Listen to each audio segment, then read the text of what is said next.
दोस्तों नमस्कार, स्वागत है एक बार फिर से आज की बड़ी और ताजा खबरों में। सभी खबरें सेलेक्टेड और काम की, बस आपसे निवेदन है कृपया वीडियो को लाइक कर दें, चैनल को सब्सक्राइब कर लें और घंटी बटन जरूर दबा दें। वहीं पहली बड़ी खबर, गिर सकती है महाराष्ट्र की सरकार, गृह मंत्री पर लगे आरोपों पर संसद में तगड़ा हंगामा। बीजेपी नेताओं ने उद्धव ठाकरे का मांगा इस्तीफा।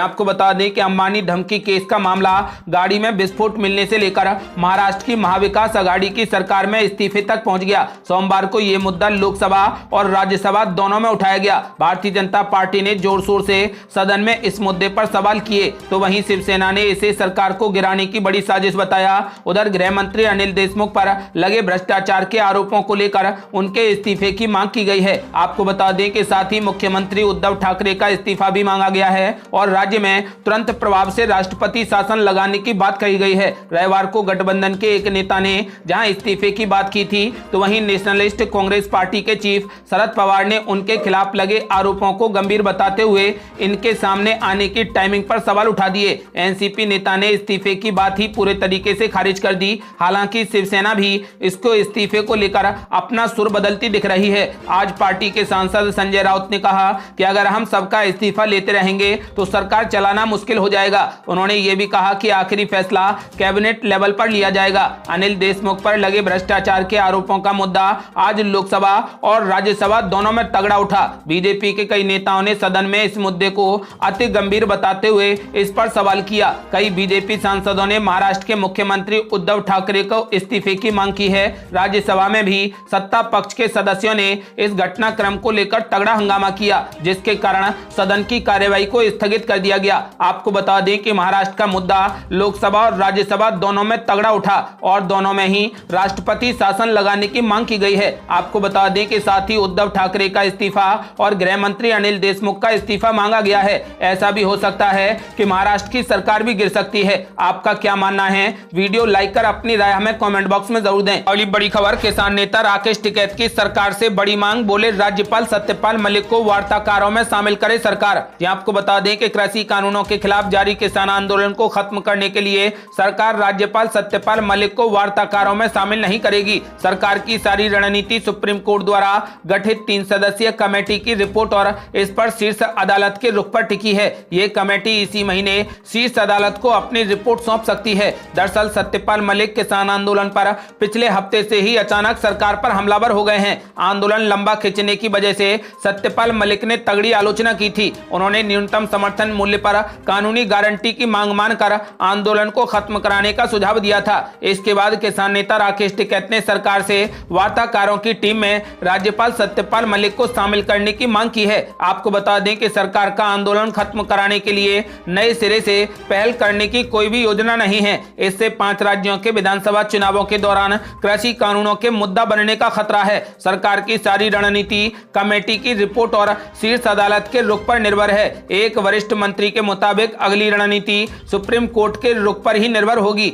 राज्यपाल सत्यपाल मलिक को तवज्जो देने में सरकार का बिल्कुल भी मूड नहीं है। एक मंत्री ने बताया कि पूरे मामले में सत्यपाल मलिक अपनी अंगुली कटाकर शहीद बनना चाहते हैं। सरकार उन्हें शहीद होने का कोई भी मौका नहीं देना चाहती। उन्होंने कहा कि आंदोलन के शुरुआती दौर में पूरे परिदृश्य से बाहर रहने वाले सत्यपाल मलिक यदि शहीद होना चाहते थे तो फिर उन्हें शुरुआती दौर में ही अपनी भूमिका निभानी चाहिए थी। आपको बता दें कि सत्यपाल मलिक को अब वार्ताकारों में शामिल करने की राकेश टिकैत ने अपील की है, लेकिन हो सकता है सरकार उन्हें शामिल न करे। अब देखना यह होगा कि उन्हें शामिल किया जाता है या नहीं। आपका क्या मानना है? क्या राज्यपाल सत्यपाल मलिक को वार्ताकारों की टीम में शामिल किया जाए? अपनी राय हमें वीडियो लाइक कर कमेंट बॉक्स में जरूर दें। अगली बड़ी खबर, महाराष्ट्र में मची बड़ी उथल पुथल, संजय राउत ने दी बड़ी धमकी, बोले राष्ट्रपति शासन लगाने की कोशिश की तो जल जाओगे। आपको बता दें कि पूर्व मुंबई पुलिस आयुक्त परमबीर सिंह के पत्र के बाद अनिल देशमुख और उद्धव ठाकरे के इस्तीफे की बढ़ती मांग पर शिवसेना सांसद संजय राउत ने प्रेस कॉन्फ्रेंस की।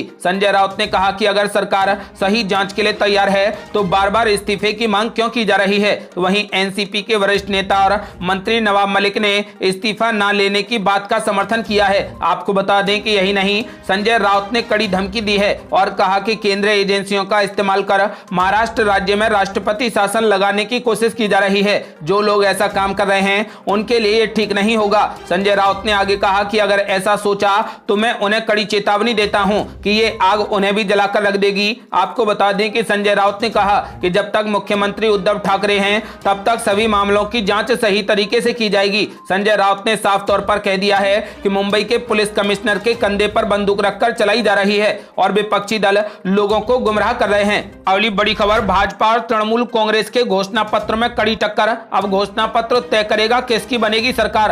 आपको बता दें कि पश्चिम बंगाल विधानसभा चुनाव के लिए भाजपा ने भी अपना घोषणा पत्र जारी कर दिया है। भाजपा ने अपने घोषणा पत्र को संकल्प पत्र नाम दिया है। संकल्प पत्र जारी करते हुए केंद्रीय गृह मंत्री अमित शाह ने तमाम वादे किए हैं। इससे पहले तृणमूल कांग्रेस ने भी अपना घोषणा पत्र जारी करके बड़ा दांव खेल दिया है। दोनों पार्टियों की लड़ाई अब घोषणा पत्र पर आ टिकी है। दीदी ने छोटे किसानों को सालाना 10-10 हजार रुपए प्रति एकड़ देने का ऐलान किया है। दरअसल ममता दीदी कृषि कानूनों के खिलाफ चल रहे किसान आंदोलन को अपने पक्ष में करने की पूरी कोशिश में हैं। इसके अलावा वो केंद्र की किसानों को 6,000 रुपए सालाना वाली योजना की काट भी निकालने का पूरा प्रयास कर रही हैं। तो वहीं भाजपा ने अपने संकल्प पत्र में कहा है कि कृषक सुरक्षा योजना के तहत हर भूमिहीन किसान को हर वर्ष 4-4 हजार रुपए की सहायता दी जाएगी। ममता बनर्जी ने ओबीसी, दलित और आदिवासी परिवारों को सालाना 12-12 हजार रुपए देने का वादा किया है। दरअसल दीदी ने इस ऐलान से पूरी तरह जातिगत समीकरण साधने की कोशिश की है,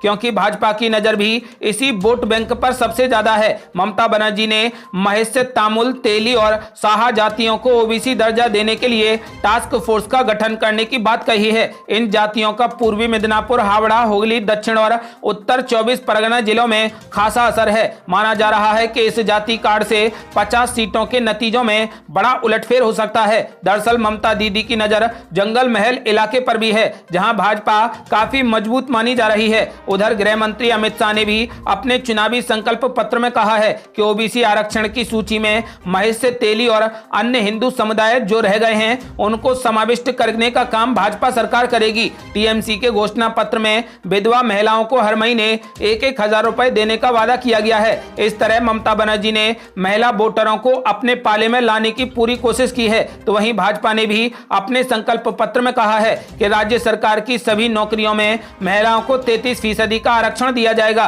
पीएम किसान सम्मान निधि योजना का लाभ मिलेगा। साथ ही 75 लाख किसानों को जो 18 हजार रुपए 3 साल से जो ममता दीदी ने नहीं पहुंचाए हैं वो सीधे किसानों के बैंक खाते में पहुंचेंगे। पब्लिक ट्रांसपोर्ट में सभी महिलाओं के लिए निःशुल्क यात्रा की व्यवस्था होगी। आपको बता दें कि ममता बनर्जी ने वादा किया है कि अगर उनकी सरकार सत्ता में लौटती है तो सामान्य वर्ग के परिवारों को सालाना 6-6 हजार रुपए दिए जाएंगे। इस स्कीम में 1 करोड़ 60 लाख लोगों को फायदा पहुंचेगा।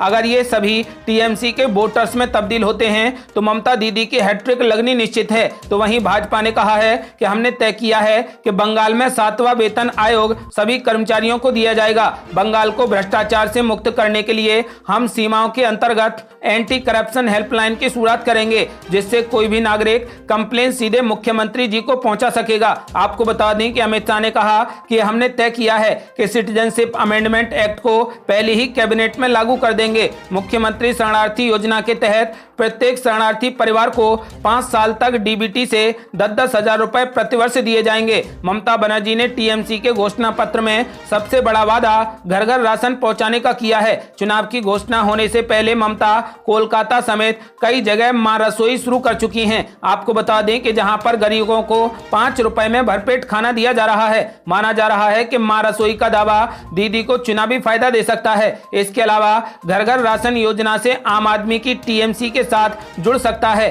तो वहीं भाजपा ने ऐसा कोई ऐलान नहीं किया। ऐसे में यह वादा ममता बनर्जी को बहुत फायदा पहुंचा सकता है। ममता बनर्जी और टीएमसी के घोषणा पत्र में कड़ी टक्कर है। लगभग दोनों के घोषणा पत्र एक दूसरे से कहीं मिलते जुलते हैं। आपको बता दें कि दोनों ने अपने घोषणा पत्र ऐसे बनाए हैं जो दोनों को कड़ी टक्कर दे रहे हैं। अब देखना यह होगा कि जनता किसके घोषणा पत्र पर विश्वास करती है। आपका क्या मानना है, किसकी सरकार बनेगी बंगाल में? अपनी राय हमें कमेंट बॉक्स में जरूर दें। अगली बड़ी खबर, बीजेपी की सहयोगी पार्टी जेडीयू ने बीजेपी को दिया सबसे बड़ा झटका। जेडीयू बंगाल और असम में अकेली लड़ेगी चुनाव, उम्मीदवारों को बांटे सिंबल। आपको बता दें कि बिहार के मुख्यमंत्री नीतीश कुमार की पार्टी जेडीयू बंगाल और असम में अपने दम पर चुनाव लड़ेगी। जेडीयू ने बंगाल और असम में अपने प्रत्याशियों को चुनाव चिन्ह बांटने शुरू कर दिए हैं। बंगाल में जहां 45 उम्मीदवारों को सिंबल बांटे गए हैं, तो वहीं असम में 50 उम्मीदवारों के हाथों में जेडीयू का तीर लगा है। दोनों ही राज्यों में जेडीयू अकेले दम पर चुनाव लड़ेगी। अब जाहिर है कि जेडीयू के अलग चुनाव लड़ने से